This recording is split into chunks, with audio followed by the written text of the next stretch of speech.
मुफ्ती साहब ज़ोहर जी 4 सुन्नतन जे आख़िरी 2 रकातन में फ़ातिहा सां गॾु सूरत भी पढ़नी आहे या न। इन जे लाइ हिकिड़ो उसूल ऐं ज़ाब्तो हमेशह ज़हन में रखो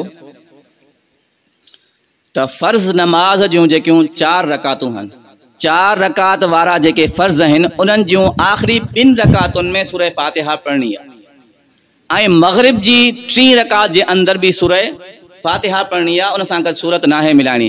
बाक़ी हर नमाज जी हर रकात जे अंदर फ़ातिहा भी पढ़नी आहे ऐं उन सां गॾु सूरत भी मिलाइणी, चाहे सुन्नत नमाज हुजे, चाहे नफ़िल नमाज हुजे, चाहे वितर नमाज हुजे। हर नमाज जी हर रकात जे अंदर सूरतुल फ़ातिहा सां गॾु सूरत भी पढ़नी आहे। सिर्फ़ 4 रकात फ़र्ज़ जेकी नमाज आहे उन जी आख़िरी 2 रकातनि में सिर्फ़ फ़ातिहा पढ़नी आहे, उन सां गॾु सूरत नाहे मिलाइणी ऐं मग़रिब नमाज जी 3 रकात जे अंदर भी सिर्फ़ फ़ातिहा पढ़नी आहे, उन सां गॾु सूरत नाहे मिलाइणी।